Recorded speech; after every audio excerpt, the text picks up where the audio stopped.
বিয়ে বাড়ির ডাল গোস্ট আমি রেস্টুরেন্টে যেভাবে তৈরি করে থাকি, বিশ্বাস করেন ভাই, এত মজা হয় আপনি বাসায় ট্রাই না করলে বুঝতে পারবেন না। এইরকম ডাল গোস্ট থাকলে আপনি পেট ভরে এবং মন ভরে ভাত খেতে পারবেন অনায়াসে। ফার্স্টে আমি এখানে একটা কড়াইয়ের মধ্যে দিয়ে দিচ্ছি হাফ কেজি পরিমাণ সয়াবিন তেল। তার মধ্যে কিছু আস্ত শুকনো মরিচ এবং 2 টেবিল স্পুন মতো আস্ত জিরা, রেগুলার কিছু গরম মশলা, দারচিনি, এলাচি, লং, তেজপাতা, একটা জয়ফল গুঁড়া করে পাউডার করে দিয়ে দিচ্ছি, 1 পিস বড় এলাচি, 1 পিস স্টার মশলা। এগুলি দিয়ে আমি এখানে 1 কেজি পরিমাণ দেশি পেঁয়াজ দিয়ে দিচ্ছি। পেঁয়াজটাকে এখানে সুন্দর করে ভেজে একটু নরম করে নিতে হবে। যখন হালকা ব্রাউন কালার চলে আসবে আমি এখানে 250 গ্রাম মতো আদা রসুন পেস্ট দিয়ে দিচ্ছি। আদা রসুনটা আমি সমান সমান এখানে পেস্ট করছি। এই আদা রসুনটা এখানে সুন্দর করে আপনারা 5 থেকে 6 মিনিট সুন্দর করে তেলের মধ্যে ভুনা করে নেবেন, যেন কাঁচা গন্ধটা চলে যায়।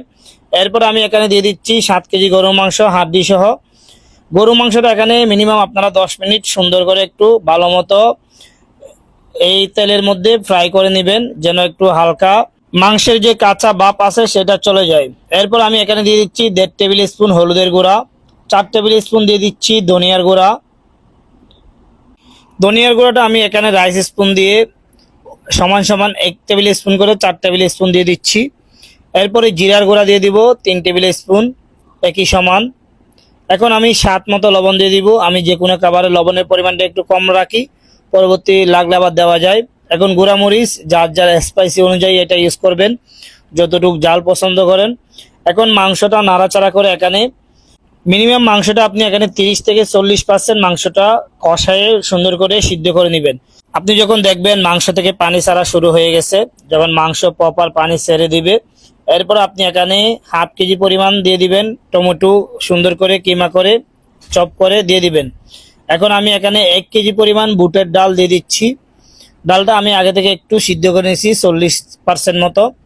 এখন সুন্দর করে নাড়াচাড়া করে নিচ্ছি, আরও 5 মিনিট এখানে সুন্দর করে রান্না করে নিব। এরপরে আমি এখানে দিয়ে দিচ্ছি গরম পানি। অবশ্যই আপনারা গরম পানি দিবেন, ঠান্ডা পানি দিবেন না।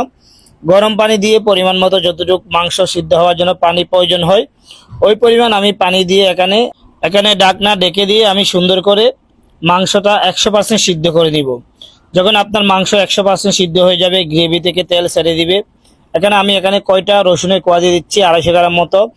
এই রসুনের কোয়া আপনার গরম ভাতের সাথে খেতে অনেক ভালো লাগে। কয়টা কাঁচামরিচ, 1 টেবিল স্পুন পরিমাণ মিক্স গরম মশলা দিয়ে দিচ্ছি। এগুলি দিয়ে চুলার হিটটা হাই করে দিয়ে আরও 5 মিনিট বা 6 মিনিট সুন্দর করে এখানে রান্না করব, যেন রসুনের কোয়াটা নরম হয়ে যায়, মরিচের ফ্লেভারটা মাংসের মধ্যে প্রপার যায়। দেখেন এখন আমার তৈরি হয়ে গেছে বিয়েবাড়ির ডাল গোস্ত। বাসায় অবশ্যই ট্রাই করবেন। এই বিয়েবাড়ির ডাল গোস্ত আপনার গরম ভাতের সাথে থাকলে আর কিছু লাগবে না। আর আপনি চাইলে নান রুটি বলেন, পরোটা বলেন, এগুলির সাথেও খেতে পারবেন। রেসিপিটা ভালো লাগলে অবশ্যই আমার পেজটা ফলো দিয়ে সাথে থাকবেন। ভিডিওটা অবশ্যই লাইক কমেন্ট শেয়ার করে যাবেন। আল্লাহ হাফেজ, আসসালামু আলাইকুম।